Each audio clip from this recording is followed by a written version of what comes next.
Hey, I never have a whole lot of time, to get over to the forum, and I regret that sometimes because there's some really good questions over there.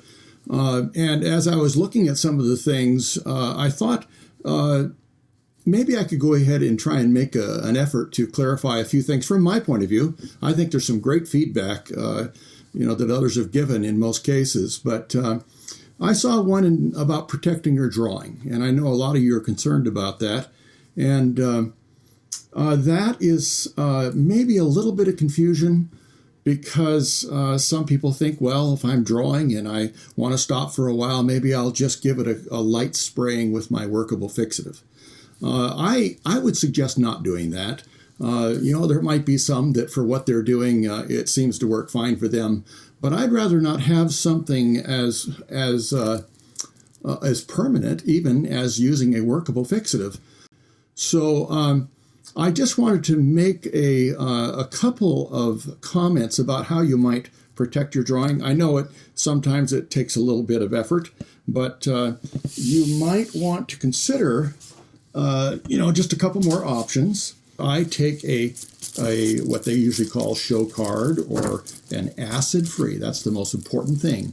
It must be acid-free, because if you want this thing to live here for any amount of time, whatever it's touching could actually start a decomposition process. Even though it's so long, it's not like it's going to turn to dirt or something. It's just maybe a slight yellowing over many years. And also that can come from different kinds of sprays. That can come by not using the good paper. So there's a number of factors. So I always want to use an acid-free paper to begin with, so that then when I protect it, I'm being consistent and I'm making sure that it's against an acid-free paper, and I have something that somebody could handle without putting fingerprints on it, and it's rigid enough that somebody isn't going to kink the paper. Then I'll just fold this over and I'll tape it with some removable tape or removable Scotch tape, and there I have an opportunity to keep it safe. I can put something on the other side of that show card, and I can put any information I want. Who was it done for? Why? When was it done? All those different kinds of things.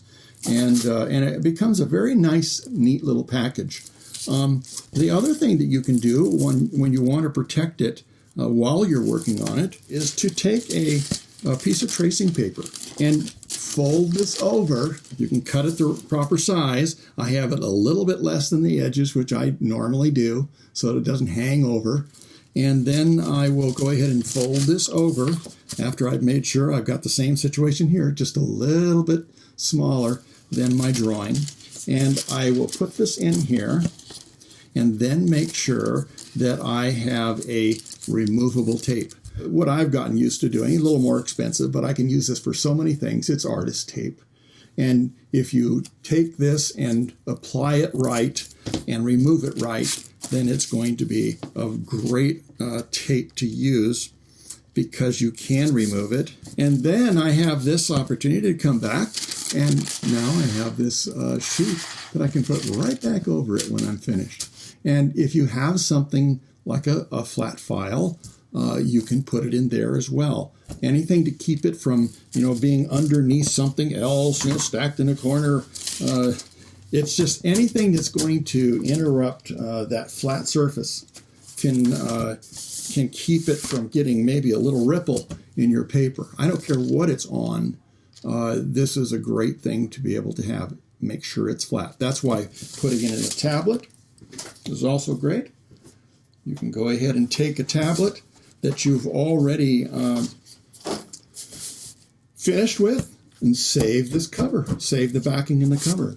This backing is really a thick, rigid piece of cardboard.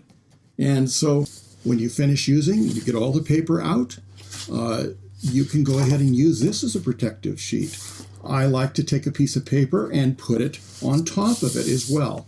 That is a good thing to do. You can go ahead and take that out and put it in your tablet, even the one you're working on. You just want to make sure that you don't have it sliding out, because this is what's going to happen if you're not careful.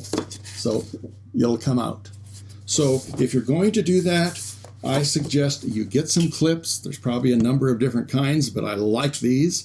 And make sure that you clip the sides. This will help you identify that this is indeed the tablet you're using, and it'll also keep that from sliding out and secure it in there. We could go ahead and say, well, I have a nice board. I'll just put it on that. And then you could put another piece of paper over it. But when you have these clips, you are going to have an opportunity to make an indentation in your drawing that is not fun. I think if I was going to use one of these boards, I would always at least put a piece of paper, the same kind of paper I'm working with, and or just take the time to cut maybe a piece of mat board or the show card.